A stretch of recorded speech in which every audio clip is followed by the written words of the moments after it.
Stay. Assalamualaikum warahmatullahi wabarakatuh. Mungkin semua yang kita lakukan saat ini adalah hasil dari kebiasaan kita sehari-hari. Terlepas dari kebiasaan baik yang kita miliki,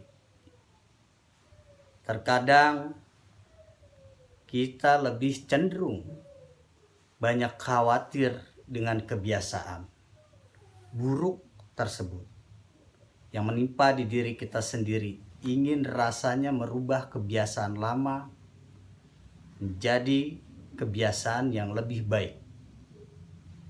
Namun apa dayanya, keinginan hanyalah tinggal sebuah keinginan. Sulit bagi kita untuk merubah kebiasaan, untuk mengatasi semua kebiasaan tersebut, baik buruk. Yang kita pahami adalah definisi tentang sebuah kebiasaan adalah tanggapan seorang yang dilakukan secara berulang-ulang.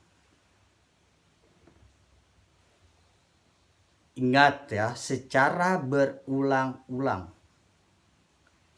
Jika sesuatu yang tidak dilakukan secara menerus itu berarti bukan sebuah kebiasaan,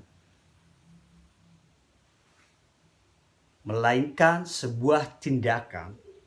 Jadi harus kita bedakan kedua hal tersebut. Jangan meremehkan sebuah kebiasaan, karena kebiasaan bisa membangun karakter dan kepribadian seseorang. Namun yang paling penting adalah sebuah kebiasaan yang mungkin saja menjadi penilaian seseorang terhadap diri kita. Seperti teori yang menyatakan bahwa kalau seseorang terbiasa berbohong, maka orang tersebut akan sulit mendapatkan kepercayaan. Oleh sebab itu, untuk menciptakan kebiasaan baik itu tersebut dimulai dari diri kita sendiri. Dimulai dari diri kita, dan memperbaiki kebiasaan sehari-hari adalah sebuah pilihan yang bijak yang harus kita lakukan meskipun aktivitas itu diawali membuat kita tidak nyaman. Karena memang kebiasaan tersebut di luar kebiasaan kita. Namun ingat, aktivitas yang baik yang dilakukan terus-menerus akan menjadi sebuah kebiasaan. Artinya, kita harus merubah semua kebiasaan buruk yang kita lakukan menjadi lebih baik lagi. Ada 6 kebiasaan buruk yang menghancurkan hidup seseorang. Yang pertama adalah sering marah. Sering marah kebiasaan yang tidak sabar akan hal kecil atau sesuatu yang membuat Anda tidak nyaman, tetapi akan berdampak pada emosi Anda atau pribadi Anda yang susah dikontrol. Akan cenderung membuat Anda akan sangat mudah marah. Kebiasaan buruk ini banyak sekali tidak disukai oleh orang-orang lain. Khususnya bagi Anda yang bekerja di lingkungan yang mengharuskan Anda untuk terus bersosialisasi antara satu dengan yang lain. Marah adalah situasi di mana seringkali otak kita tidak bekerja selaras dengan hati nurani kita. Marah juga bisa disebabkan karena seseorang dikendalikan oleh egonya yang terlalu tinggi dan gak punya kesempatan untuk merenung terlebih dahulu. Akibat yang akan ditimbulkan dari kemarahan tersebut, bagaimana cara mengatasinya?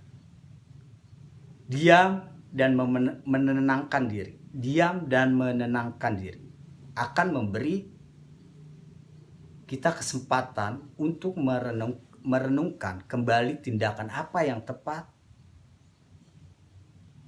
dan kata-kata apa yang pantas untuk diucapkan kepada orang-orang yang terkait dengan kemarahan kita tersebut. Emosi saat ini akan sangat bisa berbahaya. Latihlah terus kesabaran kita. Karena tidak ada yang suka dengan orang pemarah. Dan pada saat kita tidak disukai orang, maka kita akan susah berkembang dalam hidup kita. Yang kedua adalah pemalas. Tanpa kita sadari, setiap manusia memang pernah memiliki sifat pemalas seperti ini. Malas atau suka menunda melakukan sesuatu. Pastinya akan mengganggu jadwal yang telah kita rencanakan jauh-jauh hari. Rasa malas memang susah untuk dihilangkan. Bila Anda tetap tidak ingin merubahnya, kebiasaan bermalas-malasan akan berakhir dengan hal yang tidak pasti. Rasa malas ini sebenarnya sangat manusiawi. Siapapun pasti pernah mengalaminya. Momen malas mengejar mimpi, malas melanjutkan apa yang sudah dimulai, malas untuk memperbaiki diri, dan ingin rebahan saja sepanjang hari. Tinggal apakah rasa malas itu dituruti atau berusaha untuk diatasi. Karena Stephen Covey mengatakan, ujian sesungguhnya terhadap karakter kita adalah apakah kita bisa bergiat dan keluar dari rasa malas tersebut. Ini sebuah untayan dari Stephen Covey. Rasa malas semua manusia pasti punya. Tetapi orang-orang hebat selalu melawan rasa malas mereka sehingga tidak menjadi sebuah kebiasaan, karena bisa menjadi sebuah kebiasaan, maka malas pelan-pelan akan menghancurkan hidup kita. Yang ketiga, harus menghindari yang namanya ceplas-ceplos. Jujur, memang hal yang perlu dilakukan. Tidak ada salahnya untuk mengatakan hal yang jujur kepada orang lain. Namun, tidak selamanya kejujuran itu selalu dikatakan secara langsung. Anda harus tahu tempat dan kondisi orang. Saat ingin diajak ngobrol, kebiasaan ceplas-ceplos kadang menjadi hal yang tidak menyenangkan bagi orang-orang di sekeliling kita. Berusahalah untuk mengetahui sifat orang lain yang ingin diajak bercengkrama, berkomunikasi, menjadi peka terhadap lingkungan sekitar kita. Akan menjadi lebih baik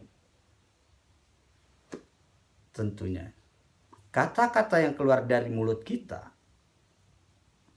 adalah cermin dari diri kita. Keceplosan adalah hal yang manusiawi.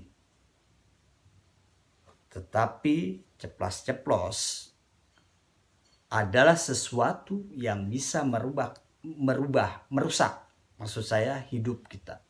Karena sejatinya tidak ada yang suka dengan orang yang ceplas-ceplos. Selanjutnya, berburuk sangka. Kebiasaan berburuk sangka. Kita memang tidak bisa menahan.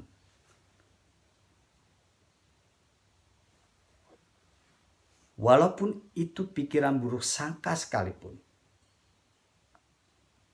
Yang sedang kita pikirkan. Orang yang selalu berpikir buruk sangka terhadap sesuatu hal. Karena takut untuk mengambil sebuah keputusan. Alhasil kebiasaan buruk ini akan membawa kita terhadap situasi yang buruk juga. Sahabat-sahabatku, tidak jarang pikiran buruk yang kita tidak harapkan malah menjadi kebiasaan di dalam diri kita. Selanjutnya, kebiasaan cemburu yang berlebihan. Cemburu memang menjadi salah satu bumbu dalam romantika kehidupan, dalam sebuah kehidupan percintaan. Tidak ada salahnya bila memang merasa cemburu, hal manusiawi, karena itu adalah hal yang sangat wajar bagi siapa saja memiliki sifat cemburu. Namun, cemburu yang berlebihan juga tidak baik bagi diri kita dan orang lain. Rasa cemburu yang berlebihan biasanya timbul dari kebiasaan yang kurang percaya diri terhadap diri kita masing-masing. Atau iri dengan orang lain.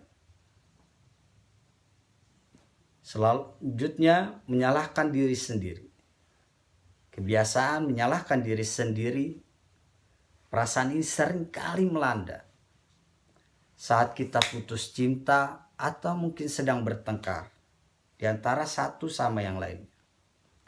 Anda cenderung mencari tahu kesalahan apa yang telah Anda perbuat.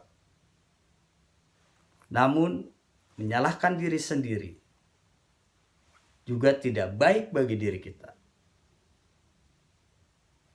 Introspeksi diri memang diperlukan, tetapi bukan berarti kita harus menyalahkan diri kita sendiri secara terus-menerus. Salah satu karunia terbesar yang dikasih Tuhan kepada manusia adalah manusia bisa memilih. Kita bisa saja memilih untuk tidak merubah kebiasaan-kebiasaan buruk kita. Tetapi di depan akan menjadi tidak jelas. Atau kita memperbaiki diri, merubah kebiasaan-kebiasaan buruk kita, dan mempertajam kebiasaan-kebiasaan baik kita untuk memperjelas masa depan kita. Perhatikan pikiran Anda, dia akan menjadi kata-kata. Perhatikan kata-kata Anda, dia akan menjadi tindakan. Perhatikan tindakan Anda, dia akan menjadi kebiasaan. Lalu perhatikan kebiasaan Anda, dia akan menjadi sebuah karakter di dalam diri Anda.